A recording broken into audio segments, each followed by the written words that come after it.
Hello, Tritales fam. Welcome to another episode of cooking with Shirisha and Praveen. ఈ రోజు మన cooking షోలో మనం వండబోతున్నాం ఎగ్ పఫ్. ఏం బయట నుంచి తెచ్చుకోవచ్చు కదా, తక్కువ రేటే కదా అని అంటారా? ఏం చేయాలండి, ఇంట్లో ఒకసారి ట్రై చేస్తే ఎట్లుంటుందో చూద్దాం అనుకో. చాలా టైం అయిపోయింది, చాలా ఇయర్స్ అవుతుంది. కోవిడ్ అప్పుడు ఏం పని లేకుండే కదా, సో అప్పుడు ట్రై చేసిన. బేక్ చేయడం ప్రాసెస్ చాలా పెద్దది, ఇంట్లో అవెన్ లేదు, సో స్టవ్ మీద బేక్ చేసేసరికి చాలా టైం పట్టేది అండ్ చాలా గ్యాస్ కూడా వేస్ట్ అవుతుండే. ఇట్లా అని చెప్పేసి మా షెఫ్తో డిస్కస్ చేస్తుంటే ఫ్రై చేసి కూడా చేసుకోవచ్చు అని చెప్పేసి అన్నారు. సో అదే ఈ కలాకండం. ఇప్పుడు మైదా పిండి తీసుకొని అందులో సాల్ట్ ఇంకా వామ్ యాడ్ చేసుకోవాలి. అందులోనే ఒక టేబుల్ స్పూన్ ఆయిల్ యాడ్ చేసుకోవాలి. ఇప్పుడు ఇవన్నీ కలిసేటట్టు మిల్క్ ఇంకా వాటర్ యాడ్ చేసుకొని ఒక స్మూత్ మిక్స్చర్ లాగా మిక్స్ చేసుకోవాలి. చూడండి, స్మూత్ గా అంటే చాలా స్మూత్ గా రావాలి. ఈ స్మూత్ అయిన తర్వాత దాంట్లోనే కొంచెం ఆయిల్ యాడ్ చేసేసుకొని ఒక 1-2 అవర్స్ రెస్టింగ్ కి పెట్టేసినాం అనుకోండి, అయిపోతుంది. ఒక 2 అవర్స్ అయిన తర్వాత ఆ డోని ఈక్వల్ పార్ట్స్ గా డివైడ్ చేసుకోవాలి. ఇక్కడ మాకు 8 డోస్ వచ్చినాయి అనమాట. 8 పార్ట్స్ వచ్చినాయి. ఈ 8 పార్ట్స్ని ఆయిల్ వేసుకొని ఇంకొక 1 అవర్ రెస్టింగ్కి పెట్టేస్తే చూడండి, అసలు ముట్టుకుంటే కంది పోయేటట్టు వస్తాయి అనమాట. ఇంత సాఫ్ట్గా వస్తాయి. దీనికి ఆయిల్ కొంచెం ఎక్కువనే పడుతుంది.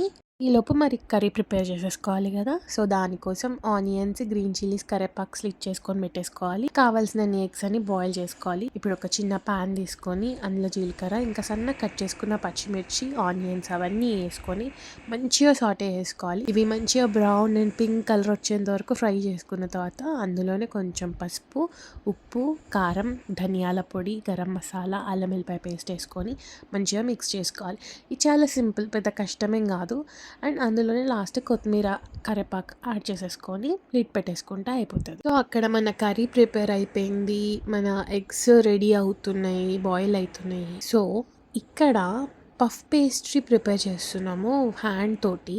ఈ పఫ్ పేస్ట్రీని మనం నార్మల్గా రోలింగ్ పిన్ తోని ప్రెస్ చేసుకొని దానికి బటర్ అప్లై చేసి ఫోల్డ్ చేసి అట్లా ఫ్రిడ్జ్లో పెట్టేసి ఆ ప్రాసెస్ అంతా మీకు తెలుసు అనుకుంటా. మళ్ళీ తీసి గట్టిగా అయిన తర్వాత మళ్ళీ రోలింగ్ పిన్తో చేసి మళ్ళీ బటర్ అప్లై చేసి అట్లా చేస్తాం పఫ్ పేస్ట్రీస్ యాక్చువల్ దేనికి బేక్ చేసేదాన్ని. సో ఇప్పుడు ఇట్లా డైరెక్ట్ మనం డీప్ ఫ్రై చేయాలి అని అంటే, డీప్ ఫ్రైలో కూడా లేయర్స్ లాగా రావాలి అని అంటే మాత్రం ఇట్లా చేసుకోవాలి. డైరెక్ట్ పఫ్ పేస్ట్రీస్ బయట దొరికితే అవి తెచ్చుకొని చేసుకోవచ్చు కదా అంటే, మనము ఏదైనా సరే ఫ్రమ్ ద స్క్రాచ్ చేస్తాం కాబట్టి అందుకే ఇట్లా. సో ఇదొక technique for deep frying the egg puff.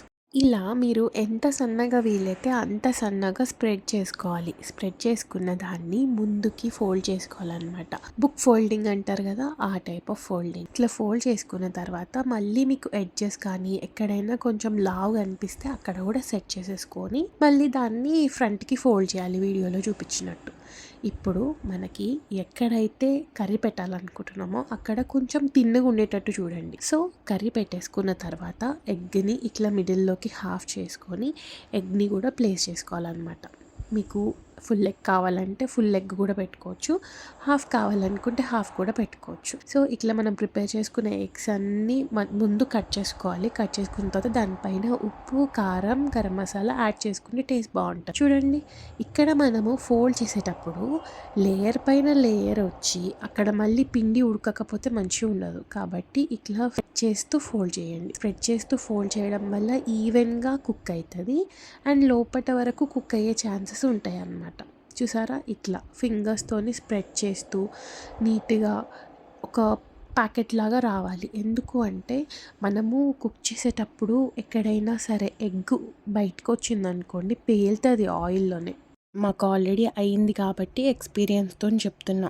ఒక ఎగ్ పఫ్లో నుంచి ఎగ్ కొంచెం బయటకు వచ్చిందంటే పాట్ మనం వెళ్ళిపోయింది. ఇట్స్ ఓకే, ఎవరికి ఏం జరగలేదు, వీఆర్ ఆల్ గుడ్. సో ఎగ్ని ఇట్లా మంచిగా ఫోల్డ్ అయ్యి కవర్ అయ్యేటట్టు మాత్రమే క్లోజ్ చేసుకున్న తర్వాత మాత్రమే మీరు ఆయిల్లో వేసుకోవాలి. ఇది కాషన్, గుర్తుపెట్టుకోండి. అండ్ ఇంకో విషయం, మనం లో ఫ్లేమ్లోనే వేయించుకోవాలి. ఎందుకంటే హై ఫ్లేమ్లో పెట్టి ఏం చేసిండు అనుకోండి, పైన అంతా మాడిపోతుంది, లోపల ఉడకదు.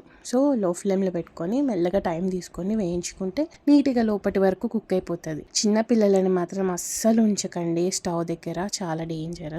ఆయిల్ చెప్పలేము. సో ఇంత కష్టపడి ఇవి చేసుకోవడం అవసరమా అంటే, అవును, 20 రూపీస్ ఇచ్చి కొనుక్కునే ఎగ్ పఫ్లో ఏం ఆనందం ఉంటుంది. మనం ఓన్ హ్యాండ్స్తో చేసుకొని తింటే ఆ కిక్కే వేరబ్బా. ప్రతి వీడియోలో చెప్పినట్టే ఎంత కష్టమైనా ఎంత పర్ఫెక్ట్గా రాకపోయినా మన చేతులతో మనం వండుకొని తింటే ఆ సాటిస్ఫాక్షన్ వేరు. లైక్, షేర్, సబ్స్క్రైబ్ మాత్రం మర్చిపోవద్దు.